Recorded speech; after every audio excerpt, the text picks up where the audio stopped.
दोस्तों नमस्कार। मैं हूं आपके साथ आशीष आर्यन और आप देख रहे हैं एबीपी न्यूज।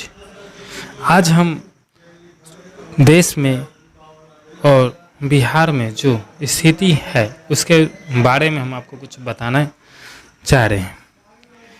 शुरुआत करते हैं पहले तेजस्वी यादव के उस ट्वीट से जो एक मुख्यमंत्री के ऊपर एक प्रश्न चिन्ह लगा रखा है। आप देख सकते हैं ये ट्वीट हम आपको दिखा रहे हैं वीडियो के माध्यम से, स्क्रीन पर दिख रहे हैं आप ट्वीट। देखिए ट्वीट में लिखा गया है, मुख्यमंत्री की मात्र 2 घंटे में कोरोना जांच हो जाती है और रिपोर्ट भी आ जाती है। उनकी भतीजी को कोरोना होने पर ही घर में ही वेंटिलेटर युक्त अस्पताल बना, 6 डॉक्टर, 2 नर्स और स्वास्थ्य कर्मियों की फौज लगा दी जाती है। 4 महीने बाद भी आम आदमी के लिए सुविधा क्यों नहीं है? तो सीधा सीधा यहाँ पर एक प्रश्न चिन्ह है मुख्यमंत्री के ऊपर, क्योंकि जब उनके घर में और उन्हें खुद अगर कोरोना का टेस्ट करवाना पड़ा तो 2 घंटे में उनके नतीजे आ गए।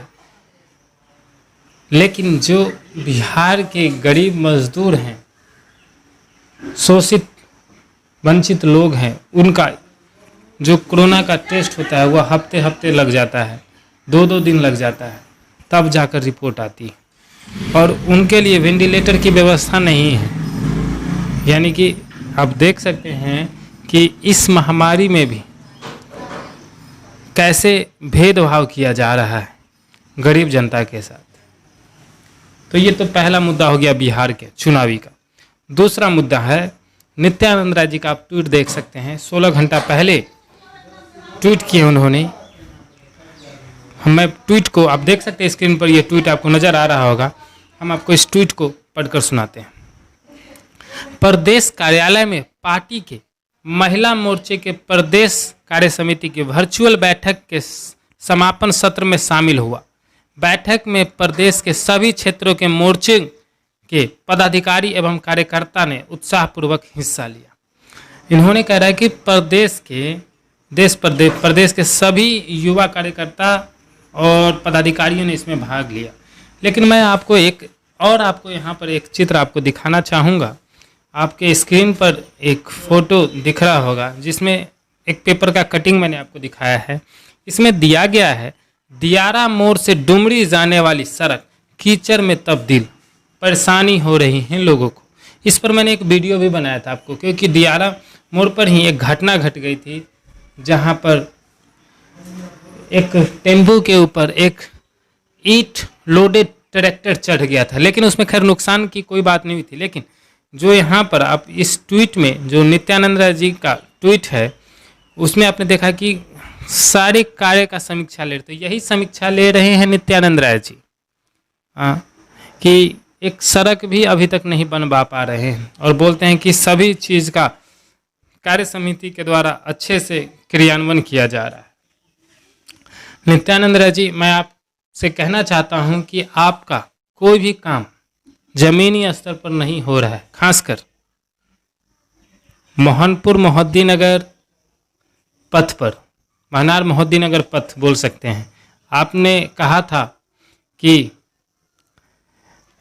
यह रोड जल्द ही चौड़ीकरण होगा। अभी तक उसका कोई कहीं भी रास्ता तो नहीं दिख रहा है। तो ये दूसरा हो कि ज़्यादातर नेता आपको देख रहे हैं ऐसे ही बहकावे में लेकर वोट लेते हैं। अगला ट्वीट देखते हैं, ये भी 9 घंटा पहले संबित पात्रा का किया गया था।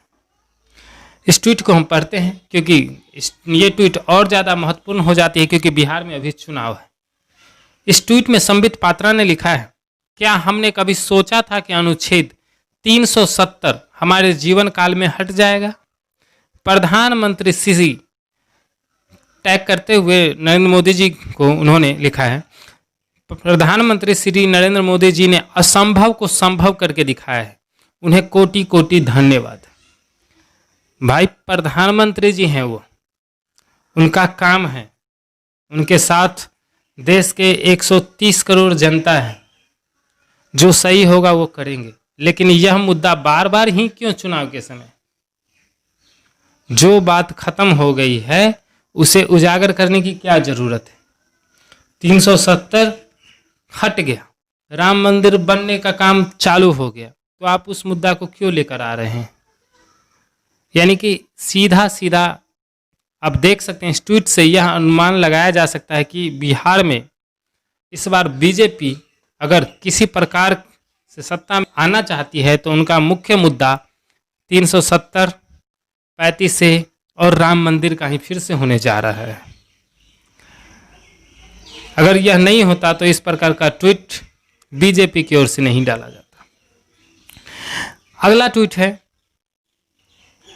बीजेपी बिहार, ऑफिशियल वेबसाइट है बीजेपी की बिहार की। प्रधानमंत्री श्री नरेंद्र मोदी जी ने प्रवासी श्रमिकों के हक में कदम उठाते हुए अगले 2 महीने तक राशन मुफ्त किया। देखिए कैसे यहाँ पर जनता को बेवकूफ़ बनाया जाता है, वो आप समझिए। इस ट्वीट में उन्होंने क्या लिखा है।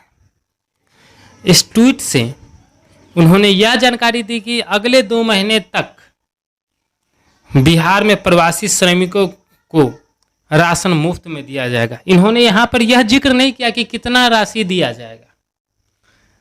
प्रधानमंत्री जी ने उस दिन मन की बात या संबोधन करते समय बोला था उन्होंने कि 5 केजी गेहूं और 1 केजी चना दिया जाएगा। तो आप सोच सकते हैं 5 केजी में गेहूं में कोई कैसे रह सकता है। 5 केजी गेहूं यानी कि 5 केजी आटा, अगर किसी घर में अगर मान लीजिए 2 बच्चे और 1 मम्मी पापा यानी 4 हो गए तो 5 दिन काफ़ी हैं। और ये बोल रहे हैं कि 2 महीने फ्री कर रहे हैं यानी कि 10 केजी दिए, यानी कि 60 दिन में वह 10 दिन ही आदमी पेट भर के खाना खा सकता है। उसके बाद वह 50 दिन भूखे मरेगा। अब फिर से अगर यह वीडियो अगर वो लोग देख रहे हैं तो वो ज़रूर कहेंगे कि वो काम के, लेकिन काम कहाँ मिल रहा है आपको? बिहार में किसी प्रकार की रोजगार नहीं। हमेशा सुशील मोदी जी कोसते हैं कि 15 साल लालू ने बर्बाद कर दिया। भाई लालू यादव ने 15 साल बर्बाद कर दिया। आपने कौन सा अच्छा काम किया? एक भी काम गिना दीजिए जहां से मजदूर का पलायन ना हो। और मैं आपको एक तथ्य दिखाऊंगा कि आज से 15 साल पहले जितना मजदूर का पलायन बिहार से नहीं होता था, यह 15 साल में मजदूरों का पलायन बढ़ा है। आप देख लीजिए भारत के ऑफिशियल वेबसाइट पर, इंडियन गवर्नमेंट के ऑफिशियल वेबसाइट पर यह डाटा दिया हुआ है कि 15 साल में बेरोजगारी जो है खासकर बिहार में वह चरम सीमा पर पहुंच गई।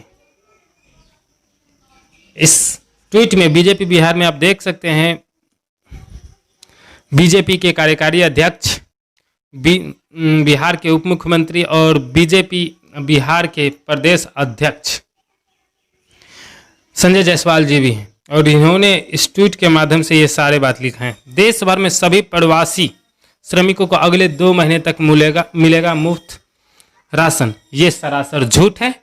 यह एकदम क्या बोल सकते हैं इसको, जलसेबाजी है, यानी कि फंसाने की, चुनाव में लुभाने के लिए ऐसा रखा गया मुद्दा।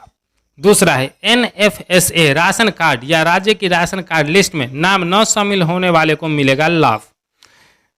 मैं भी गांव में ही रहता हूं सर, कोई भी ऐसा जिसका राशन कार्ड में नाम नहीं है, उसे दूर की बात है, जिसका राशन कार्ड में नाम भी है उसे भी कभी कभी नहीं मिल पाता है राशन, अगर 1-2 दिन वह लेट हो जाए तो।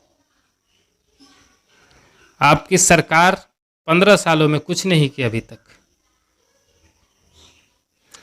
हम इसी मुद्दे पर लगातार बात करते रहेंगे। अगर अभी तक आपने मेरे चैनल को सब्सक्राइब नहीं किया है तो जल्दी से मेरे चैनल को सब्सक्राइब कर ले, ताकि इस प्रकार का आपका न्यूज़ आपके मोबाइल पर जल्दी से मिलता रहे। और साथ ही बेल आइकन का बटन दबाना ना भूलें, ताकि आपको हर नोटिफिकेशन हमारे न्यूज़ जब आए तो आपको मिलती रहे।